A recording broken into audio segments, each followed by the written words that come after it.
그렇게 살다가 또 그 목사님 떠나가면은요, 우리 가정은 내가 지킨다 하는 이런 마음으로, 그래도 그 후손이 또 나중에 자기처럼 우리 가정은 내가 지킨다 하는 그런 마음으로 하나님의 말씀을 자기 가족에게 전승시켜 줄 수 있는.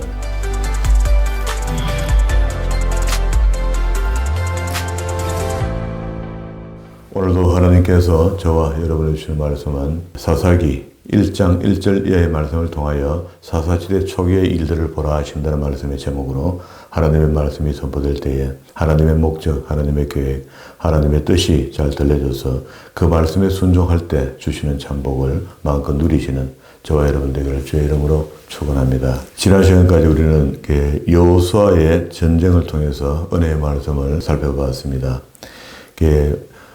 창세기부터 신명기까지 5권을 토라 5경이라 이렇게 해서 유대인들은 아주 중요하게 생각하는 책인데요.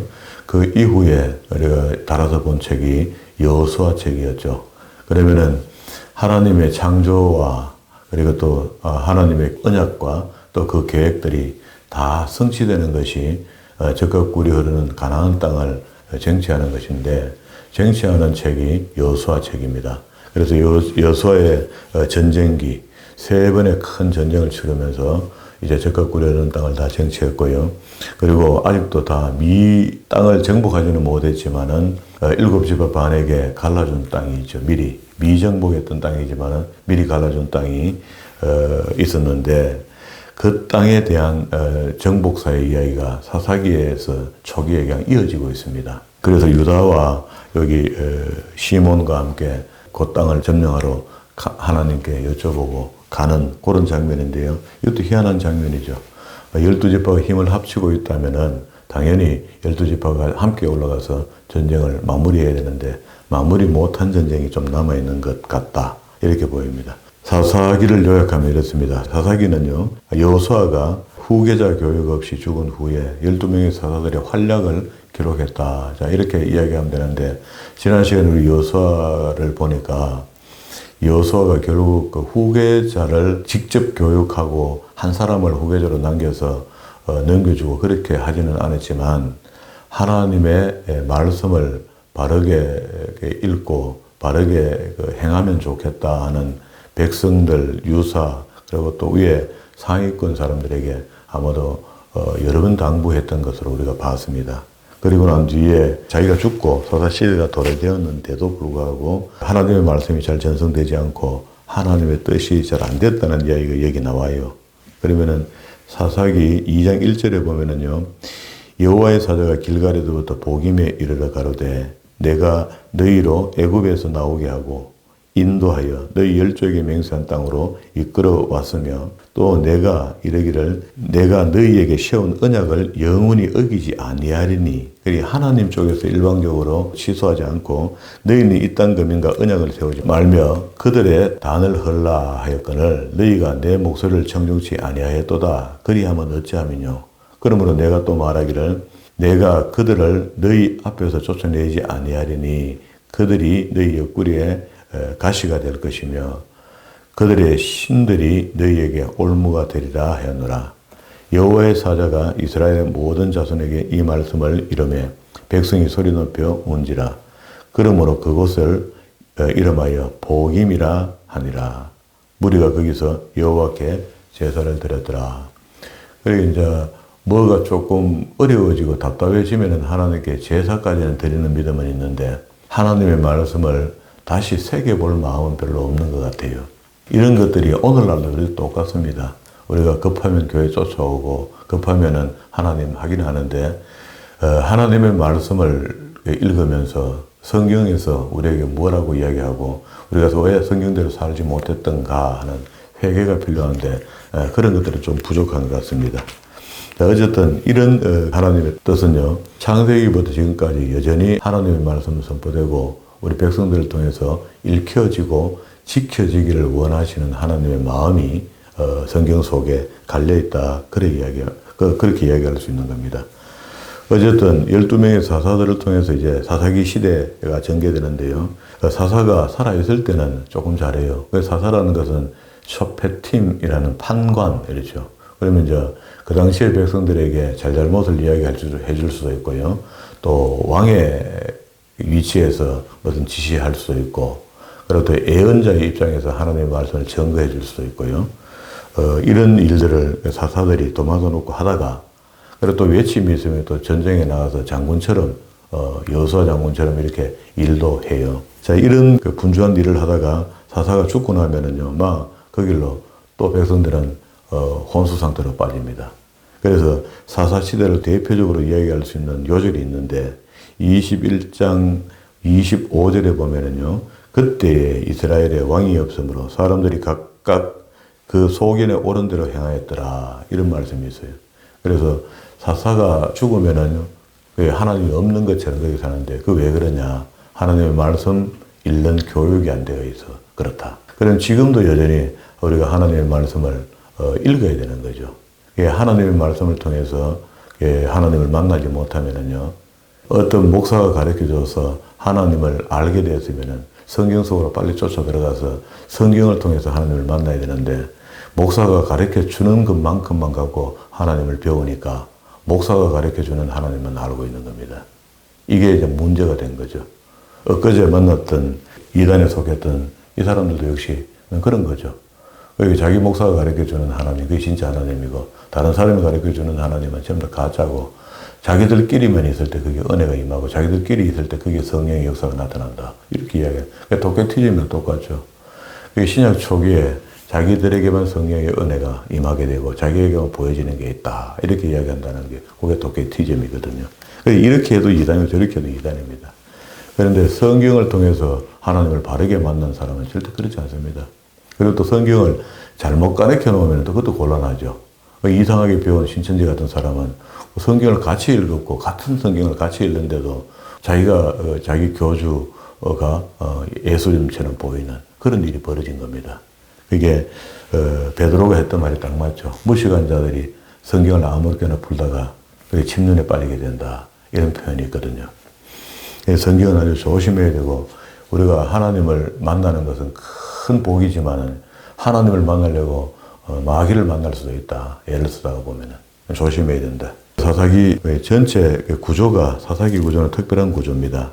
1장 1절부터 3장 6절까지가 사사 시대 초기에 있어야 될 이야기들을 기록하고 있고요. 그리고 3장 7절부터 운니엘부터 시작해서 12사사의 이야기를 쭉 기록하고 있는데, 그러면 이게 12사사들이 살았던 기간이 한 300년이 돼요. 300년이 되는 기간 동안에 이야기를 쭉 이야기하다가 17장에 내려가면은요, 사사기 17장에 내려가면 갑자기 이때도 역시 사사시대 초기에 얼마나 부패했던가 하는 이야기들을 하고 있습니다. 예, 도덕적으로, 영적으로 얼마나 부패했는가. 그리고 18장 1절에 보면은요, 그때 이스라엘의 왕이 없고 다한 지파는 그때 그 기업의 땅을 구하는 중이었다. 그렇게 300년 뒤에 다한 지파가 자기의 거할 땅을 구하러 다니고 있지는 않거든요. 그렇다고 본다면 이건 초기에 일어날 수 있는 이야기인데요. 여호수아에게 땅을 배분받고 난 뒤에 땅이 다한 지파가 좀 작아요. 작고 블레셋하고 사이에 낀 게 있어서 블레셋은 이길 힘이 없고, 그러니까 이제 블레셋이 가을거짓만 해놓으면 침략해서 빼들어가고 이런 일들이 자꾸 벌어지니까 다한 지파가 중간에 그 사이에 작은 땅을 얻어 있다가 저 헬몬산 쪽으로 올라가요. 올라가서 거기 가서 땅을 얻어서 도읍지를 정하고 하는 그 과정이 18장 안에 있는 이야기입니다. 그게 17장부터 그 이야기 나와 있어요. 다한 지파가 미가의 집에 가서 언신당을 빼들어 오고 거기 사역하고 있던 레위를 제사장으로 만들어 놨던 그 소년 제사장을 데리고 갑니다. 자, 그리고 19장에는 도덕적인 문란인데요. 레위가 첩이 있다. 이것도 부끄러운 일인데 그 첩이 바람피운데 그걸 찾아가서 데리고 오다가 그 첩을 베냐민 지파가 죽이죠. 죽이게 되고 그 죽은 것 때문에 12토막 사건을 만들고 12토막을 만들어서 각 지파에게 보낸 거죠. 보내고 난 뒤에 이스라엘이 회개운동이 일어납니다. 미스바 총회가 일어나고 큰일 났다 하고 20장에 그 미스바 총회가 일어나서 베냐민 지파에 대한 징계를 11지파와 한 지파의 전쟁으로 촉발시키죠. 그러놓고 난데 이게 마무리가 베냐민 지파가 이제 한 지파가 결이 날 만큼 어려워졌습니다. 이렇게 마지막까지 가서야 베냐민 지파가 회개하고 제자리 돌아오고요. 그래서 12지파 중에 한 지파가 결이 날 뻔했던 이 사건을 통해서 다시 12지파가 온전히 됐어요. 회복되는 그런 이야기가 사사기 끝에 있습니다. 그리고 사사기 제일 끝에 21장 25절에 그때 이스라엘이 왕이 없으므로 사람이 각기 그 소견에 옳은 대로 행하였더라 하고 섭섭리하게 글이 맞춰지는데요. 그러면은 그 중간에 있었던 3장 7절부터 그 16장 말미까지 있었던 300년의 역사를 통해서 12명의 사사가 활약했던 이야기는요. 그 중간에 삽입구를 우리가 보고요. 그리고 1장부터 3장 6절까지, 그리고 또 17장 1절부터 21장 마지막 절까지, 25절까지 전체 이야기를 초기에 있었던 이야기다라고 보면 좋겠죠. 그러면 이제 이 전체 이야기가 사사시대가 성경을 읽지 않았다. 하나님의 말씀을 읽지 않으니까 사사들이 힘으로 해줄 때는 뭐 조금 하는 것 같다가 성경 말씀을 읽지 않으니까 하나님을 멀리했다. 하나님의 뜻과 다르게 살았다. 그런 이야기입니다. 그래서 도덕적으로도 문란했고 윤리적으로도 아주 문란했고 종교적으로도 아주 문란한 그런 시대를 사사시대라 이렇게 이야기할 수 있는 겁니다. 1절 봅니다. 여호수아가 죽은 후에 이스라엘 자손이 여호와께 묻자고 가로되 우리 중에 누가 먼저 올라가서 가나안 사람과 싸우리까. 이런 말은 여호수아 당시에는 있어서는 안 될 이야기거든요. 12지파가 힘을 합해서 같이 올라가서 점령 전쟁을 하고 있을 텐데 갑자기 이제 편안해진 겁니다. 각 지파가 땅을 다 갈랐죠. 그래서 사실 답답한 게 별로 없죠. 이미 약속의 땅을 받아봤잖아요. 여호와께서 가라사대 유다가 올라갈지니라 하고 신탁하니까 제사장을 통해서 이제 응답이 이렇게 있었습니다. 보라, 내가 이 땅을 그 손에 붙였노라. 이것도 역시 나타입니다. 영적 전쟁입니다. 현재 완료태의 거리야. 그러면 가서 이기면 되는데요. 이때도 전쟁에 올라가서 어설프게 전쟁을 합니다. 요게 이제 유다와 시몬이 올라가서 전쟁하는 것을 좀 길게 이야기하면서 모델처럼 이렇게 이야기해요. 그리고 나머지 남아있는 지파들도 여전히 전쟁하러 올라갔다가 별 볼일 없이 전쟁하고 대충 전쟁하고 돌아옵니다. 그게 하나님의 말씀을 바르게 시행하지 않고 있는 거죠. 3절에 유다가 그 형제 시몬에게 이르되 나의 제비 뽑아 얻은 땅에 나와 함께 올라가서 이건 다시 말해서 품앗이하자 이런 말입니다. 서로 도와주자. 나도 너희 도와줄게. 네가 올라갈 때 도와도 이런 말이거든.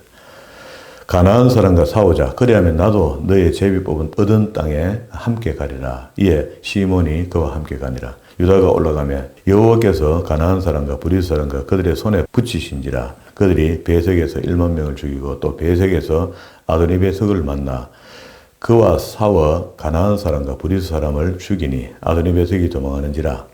그를 쫓아가다 잡아 그 엄지손가락을 잘랐는데요. 그게 이상하게 우리말에 보면 그런 말이 있죠. 죄는 죄대로 돌아간다 하는 말이 있죠. 그러니까 아도니베섹이 옛날에 원래 하나님께서 가나안 땅에 악이 관연하다 했잖아요. 그게 얼마나 못된 짓을 했나 하면은 그 당시에 자기가 전쟁을 해서 아도니베섹이 이야기하잖아요. 7절에. 가로되 옛적에 내가 70왕을 잡아갖고 그 수족에 엄지손가락을 자르고 난 뒤에 자기 상 밑에서 빵을 던져주면서 주워 먹어라 이렇게 했단 말이에요. 그러면 한 손으로는 절대 주워 먹지 못합니다. 네 손가락으로는 양쪽 다 엄지손가락이 없으니까 두 손으로 잡아 먹어야 되고 주워 먹든지 아니면 입으로 먹든지 이래야 되거든요. 이런 일들을 못된 짓을 한 일이 있는데 그걸 말도 안 했는데 그 유다가 와서 자기를 잡고 엄지손가락을 잘랐다는 거라. 그러니까 우리말에 죄는 제대로 돌아간다 하는 속담처럼 된 거죠. 그리고 8절에요. 유다 자손이 예루살렘을 쳐서 취하여 칼날로 치고 성을 불살랐으며 그 후에 유다 자손이 내려가서 산지와 남방과 평지에 거한 가나안 사람과 싸웠고 유다가 또 가서 헤브론을 거한 가나안 사람을 쳐서 세세와 아이만과 달메를 죽였더라. 헤브론의 본 이름은 기랏 아르바였다. 거기서 나아가서 더빌 거민들을 쳤으니 더빌의 본 이름은 기랏 세벨이었고 갈렙이 말하기를 기랏 셰벨을 쳐서 그것을 취하는 자에게 내 딸 악사를 아내로 주리라 했더니 갈렙의 아우 그나스의 아들인 운니엘이 그것을 취한 거로 갈렙이 그 딸 악사를 그에게 아내로 주었더라. 그러면 이제 여기 운니엘이 첫 번째 사사가 되는 거죠. 이 사람이 3장 7절에 보면 사사가 되거든요. 그것을 취하고 갈렙이 그 딸 악사를 그에게 아내로 주었더라. 악사가 출가할 때에 그에게 청하여 자기 아비에게 밭을 구하자 하고 나귀에게 내림에 갈렙이 묻되 내가 무엇을 원하느냐 가로되 내게 복을 주소서 아버지께서 나를 남방으로 보내시니 샘물도 내게 주소서. 그게 샘 하나를 얻는 거는 재산을 많이 얻는 겁니다. 물이 있으면 모든 걸 할 수 있기 때문에. 자, 주소서 하매 갈렙이 윗샘과 아랫샘을 그에게 주었더라. 16절 모세의 장인 겐 사람이라 그 자손이 유다 자손과 함께 종려나무 성읍에서 올라가서 아랏 남방 유다 황무지에 이르러 그 백성 중에 그하니라. 16절은 삽입구인데요. 모세의 장인하고 그 일부 식구들이 아직도 여기에 떠나지 않고 함께 있었던 것 같아요. 이때까지 있고 여기서 결국 계속 섞여서 사는 사람으로 살고 있습니다. 그걸 정보를 넣어놨어요. 17절 유다가 그 형제 시몬과 함께 가서 스밧에 그 한 가나안 사람을 쳐서 그것을 진멸하였으므로 그 성읍 이름을 호르마라 하니 유다가 또 가사와 그 경내 아스글론과 그 경내 에글론과 그 경내를 취하였고 여호와께서 유다와 함께 하신 거로 그가 산지 거민을 쫓아내었으나 그 말끝이 좀 흐렸습니다. 그죠? 예, 쫓아내었으나 뭐가 부족한 게 있어요. 꼴짜기 거민들은 철병거가 있으므로 그들을 쫓아내지 못하였다.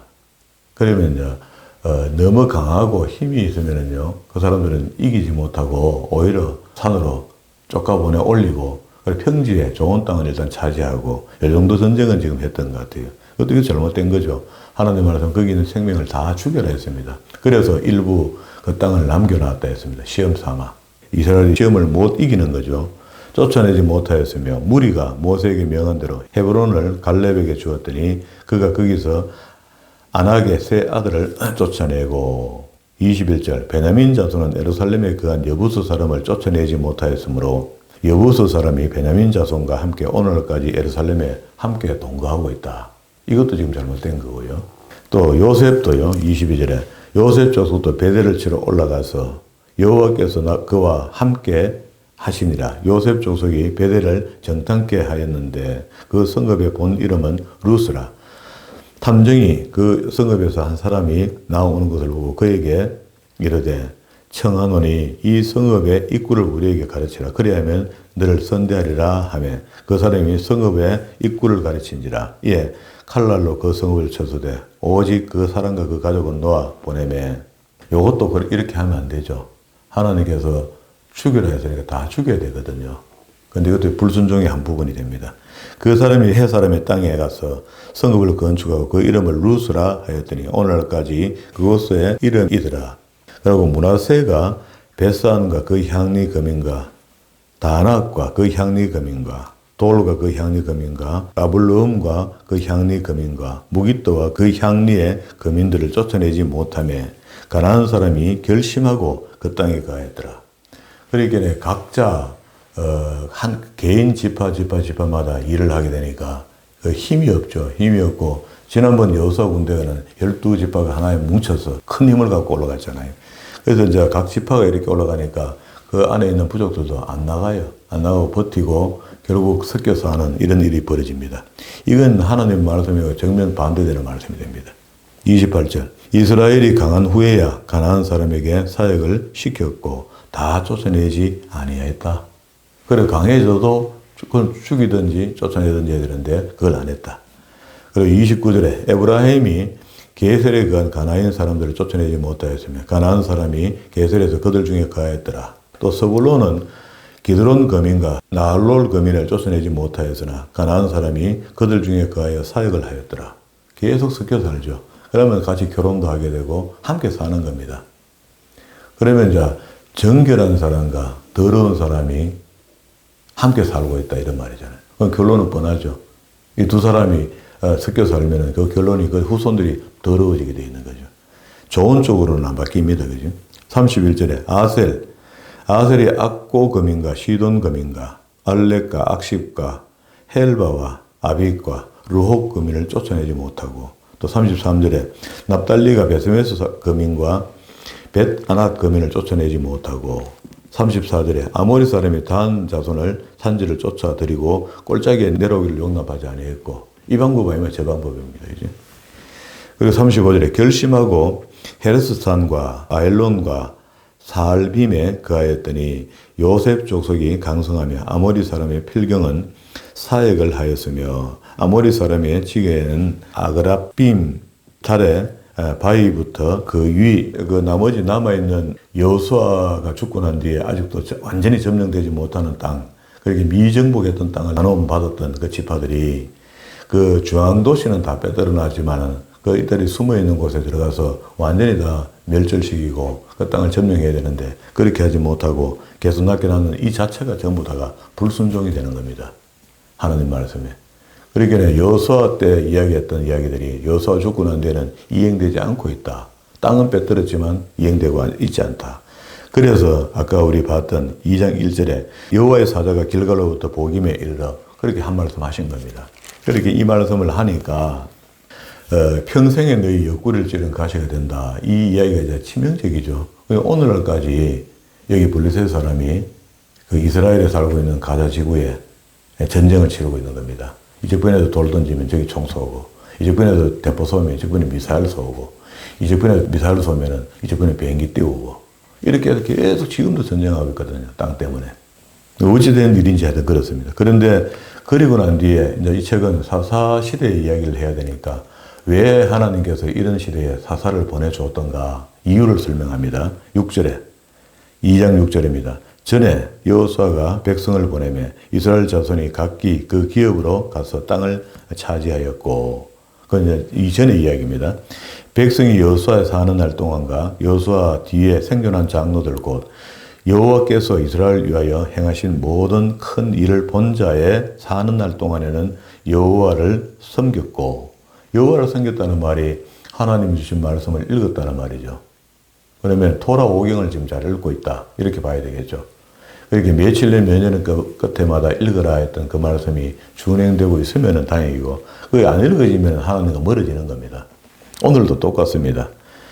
여호와의 종 눈의 아들 여호수아가 110세에 죽음에 무리가 그의 기업의 경내 에브라임 산지 가하스산 북 딥나 헤레스에 장사하였고 그 세대 사람도 다 그 열조에게로 돌아갔고 그 후에 일어난 다른 세대는 여호와를 알지 못하며 여호와께서 이스라엘을 위하여 행하신 일도 알지 못하였더라.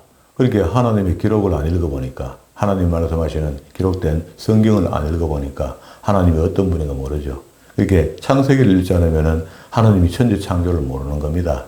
그리고 또 어떤 약속을 준 것도 모르죠. 아브라함과 이삭과 야곱, 요셉에게 어떠한 약속을 줬으며 우리에게 어떻게 하나님께서 만나주신 거 모르죠. 아무것도 모릅니다. 그러니까 중간에 정말로 하나님의 제대로 된 종이 하나님의 말씀을 제대로 가지고 제대로 가르치면은요, 그 후손들이 그래도 말씀만 갖고도 어느 정도 살아요. 사는데 그도 그 목사도 좀 있으면 사람인데 죽잖아요. 죽고 나면 그 사람들 또 누가 가르칩니까? 그래서 성도가 자급자족할 수 있도록 도와주는 겁니다. 목회자는. 그래서 목사가 하나님의 말씀을 가르쳐줘서 스스로 그 가르쳐주는 말씀으로 사는 것이 아니고 그 말씀을 가지고 성경에 있는 말인지 없는 말인지 성도는 확인해 봐야 돼요. 확인해보고 목사님이 없어져도 성경의 말씀대로 살 수 있도록 자기 후손들이 그렇게 가르쳐줘야 되는 거라. 후손의 후손, 후손의 후손 이렇게 내려가야 되는 거죠. 그런데 우리 한국교회는 목사가 요절 몇 개 가르치면서 설교해 주는 거, 설명해 주는 거, 거기에다 목을 메고 일평생을 살았으니까 목사가 갚버리고 나니까 목사가 바뀌면요, 성도의 신앙 성향이 완전 다 바뀝니다. 그래갖고는 옳은 신앙인을 할 수 없는 거죠. 옳게 하나님을 만났다 할 수 없는 거죠. 여기 마치 사람들이 그렇습니다. 11절에 이스라엘 자손이 여호와의 목전에서 악을 행하여 바알을 섬기며 봐요. 하나님을 떠나니까 자동적으로 그 속에 딴 게 비집고 들어오죠. 이렇게 우상이 우리한테 들어오는 겁니다. 애굽 땅에서 그들을 인도하여 내신 그 열조의 하나님 여호와를 버리고 다른 신 곧 그 사방에 있는 백성의 신들을 쫓아 그들에게 절하여 여호와를 진노케 하였으되 곧 그들이 여호와를 버리고 바알과 아스다롯을 섬겼으므로 여호와께서 이스라엘을 진노하사 노력하는 자의 손에 붙여 그들을 노력을 당하게 했다. 그렇게 우리에게 살다가 이상스러운 일이 생길 때는요, 우리에게 변화를 줄 수 있는 기회가 될 수 있다는 겁니다. 이상스럽다라고 이야기할 때 자기 신앙을 더듬어 정리하면 내볼 필요가 있죠. 그런데 그런 것 관심 없이 있으면은요, 계속 노력당하고 마는 거죠. 그러니 하나님께서 노력당할 수 있는 힘을, 프레스를 가하면은요, 그 프레스를 받고, 아, 이거 뭐 잘못됐다 하고 자신을 돌아보고 회개하고 다시 하나님께 돌아가야 되는데, 그렇게 하지 못했다. 노력을 당하게 하시며 사방 모든 대적의 손에 파심에 그들이 다시는 대적을 당치 못하였으며 그들이 어디를 가든지 여호와의 손이 그들에게 재앙을 내리심.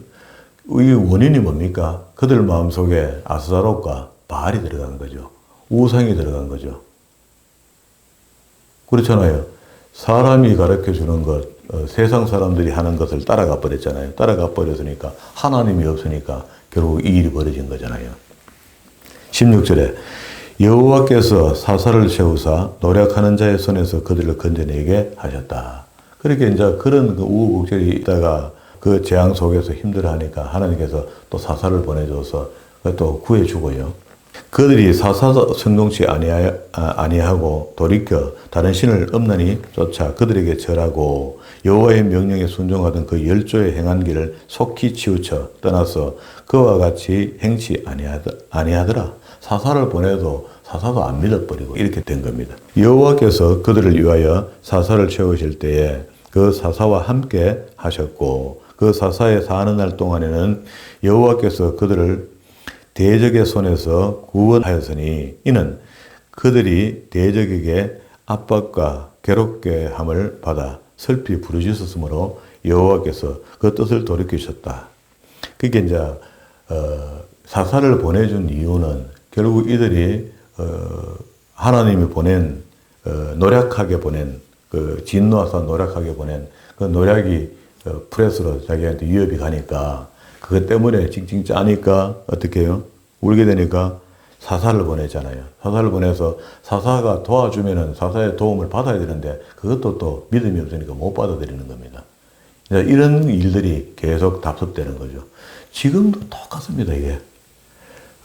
이 사사기를 오늘 준비하면서 보니까 이 책이 무려 3000년 전에 기록된 책인데 그때 시대에 사는 사람과 지금 우리가 살고 있는 시대의 사람들과 신앙의 깊이가 똑같아요, 똑같아. 어제 만났던 그 사람들이 지금 딱 이렇다고.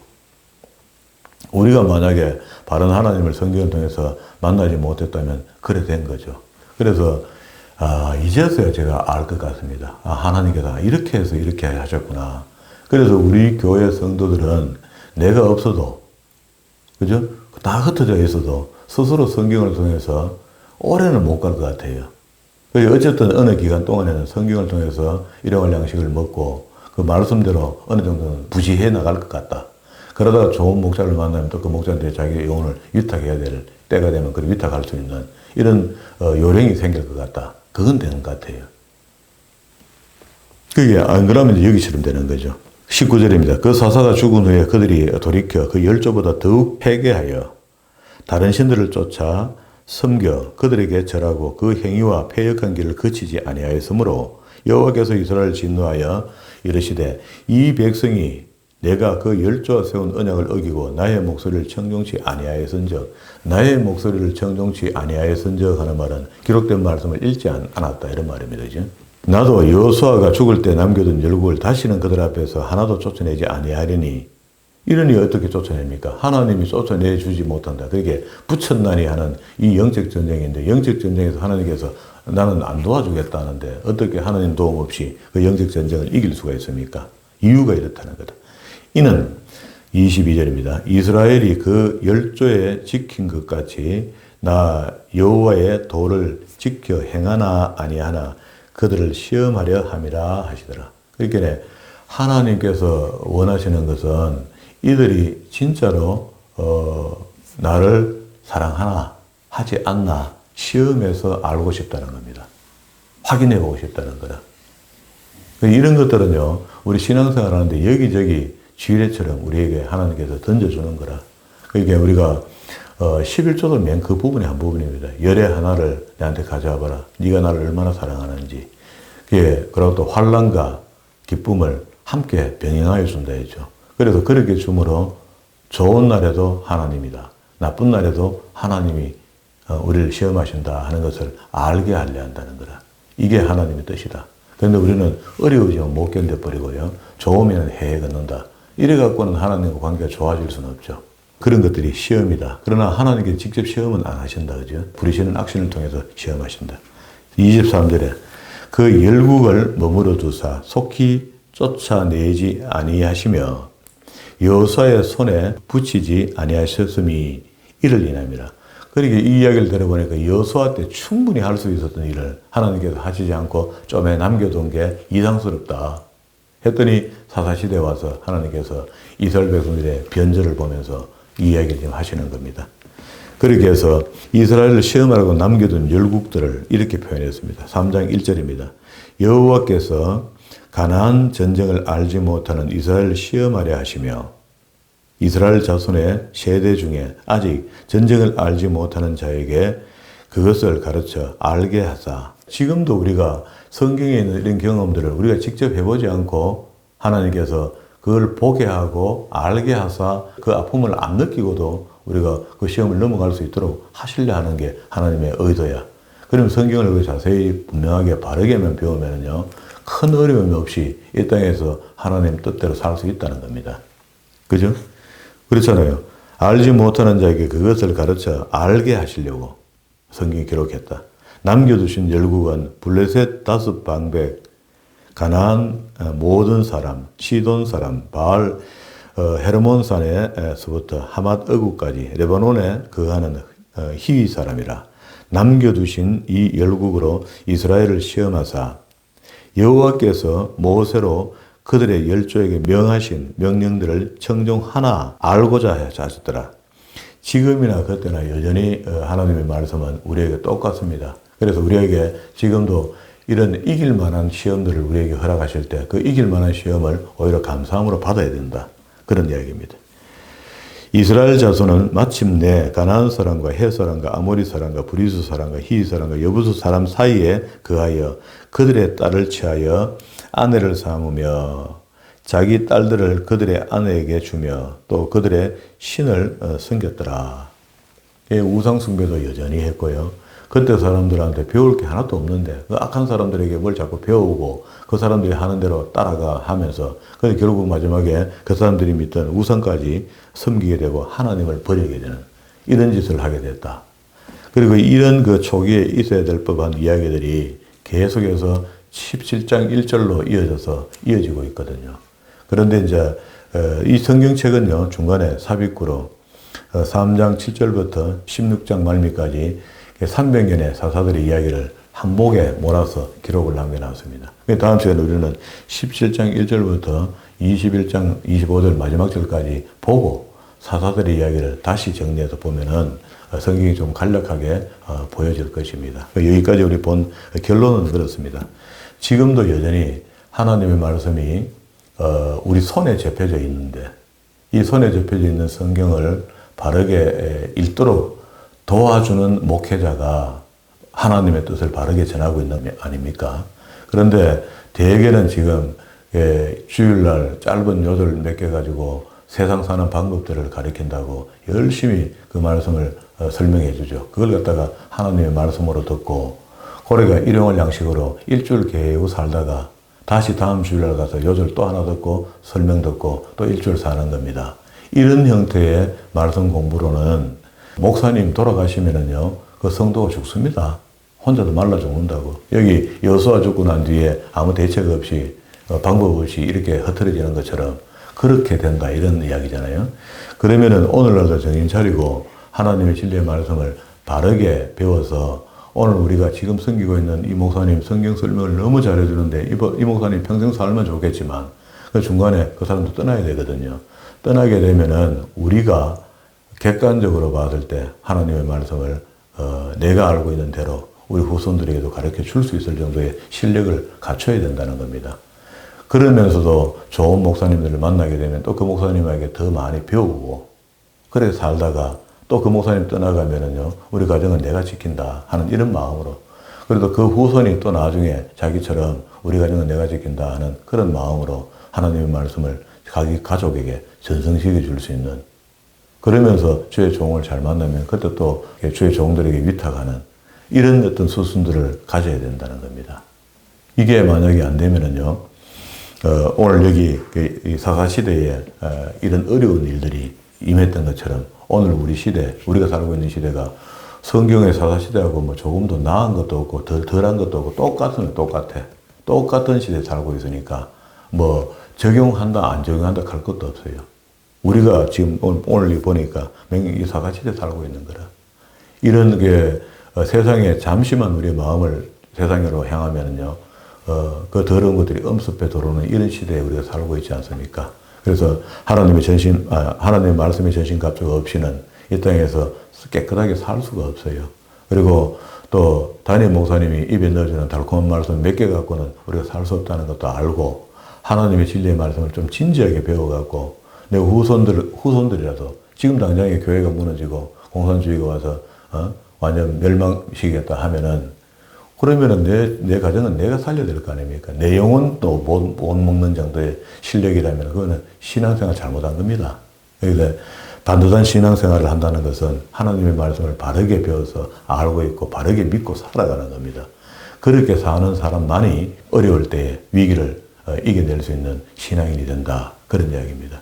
자, 이런 믿음이 우리 마음속에 아로 새겨져서 언제든지 예비하고 준비해서 어떤 위기가 와도 우리가 그 위기를 이겨낼 수 있는 그런 믿음의 사람으로 준비되는 저와 여러분 되기를 주의 이름으로 축원합니다.